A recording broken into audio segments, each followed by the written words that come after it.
우리나라는 1977년 수출 100억 달러를 달성했습니다. 6.25 전쟁의 상처를 딛고 불과 30년도 안 돼 경이로운 기록을 만들어낸 것이죠. 그 원동력이 바로 경제개발 5개년 계획입니다. 경제개발 5개년 계획에 대해서는 40대 이상이라면 잘 아실 겁니다. 하지만 10대, 20대, 30대에서는 잘 모르시는 분이 많을 겁니다. 경제개발 5개년 계획은 1962년 시작됐습니다. 5년 단위로 추진됐고 1981년 제4차 경제개발 5개년 계획을 끝으로 막을 내렸지요. 그 후로는 경제사회발전계획이라는 이름으로 바뀌어 1996년까지 계속됐습니다. 이 초대형 프로젝트는 한국 경제의 성장 과정에서 길잡이 역할을 하였습니다. 그 결과 한국 경제는 놀라운 속도로 성장했고 외국에서는 한강의 기적이라며 극찬을 아끼지 않았습니다. 제1차 계획은 1962년부터 1966년까지 시행됐습니다. 대한민국 경제에 자립에 필요한 기반 시설을 구축하는 게 기본 목표였죠. 자연스럽게 정유, 비료, 시멘트와 같은 기간산업, 건설, 전력, 철도, 항만, 통신시설과 같은 사회 간접 자본을 확충하는 데 중점을 뒀습니다. 제2차 계획은 1967년부터 1971년까지 진행됐습니다. 자립경제를 촉진시키고 대한민국의 산업구조를 근대화하는 것이 목표였죠. 이를 위해서 화학, 철강, 기계공업을 발전시키는 데 주력했습니다. 경공업 제품을 적극 수출했고 과학기술을 진흥시키는 데도 많은 노력을 기울였습니다. 울산 석유화학단지와 포항종합제철이 이 시기에 건설됐습니다.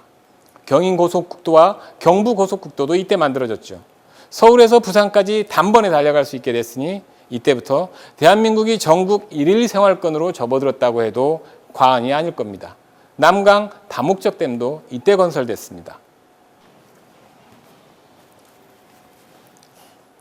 1972년부터 1976년까지 진행된 제3차 계획의 목표는 산업구조를 고도화하고 중화학공업을 육성하는 것이었어요.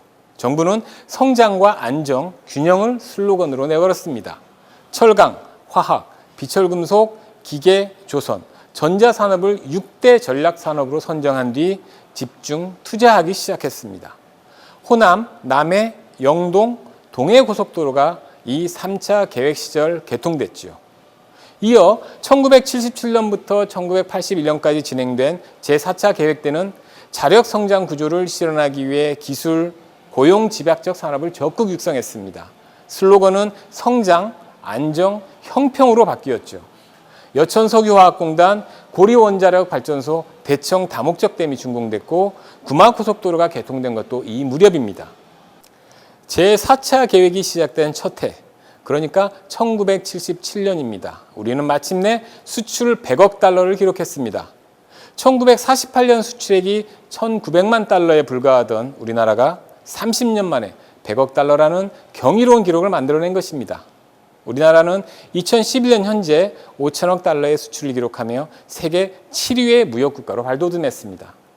주요 수출 품목도 1950년대에는 오징어, 철광석, 텅스텐과 같은 1차 생산품이었던 것이 1970년에는 섬유, 합판, 가발 등 경공업 제품으로 바뀌었고 1980년 그리고 90년대에는 철강, 선박, 전자제품, 자동차로 다시 바뀌었습니다. 2000년대부터는 반도체, 자동차, 휴대전화, 선박, 석유 제품 등이 주요 수출품의 자리를 차지했죠. 경제개발 5개년 계획의 성공으로 국민의 삶도 크게 달라졌습니다. 가령 전기만 해도 그렇습니다.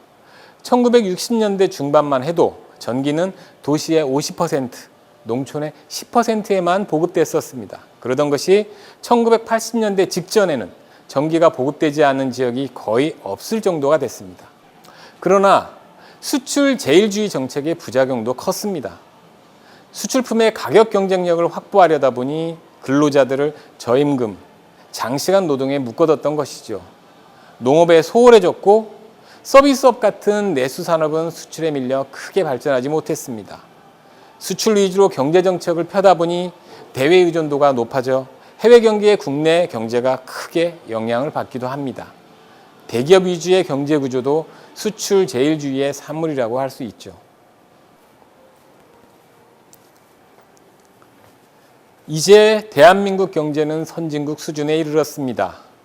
1인당 국민소득이 2014년 기준으로 28,180달러, 3만 달러를 눈앞에 둔 지금 대한민국 경제를 한 단계 도약시키는 숙제가 우리에게 남아 있습니다.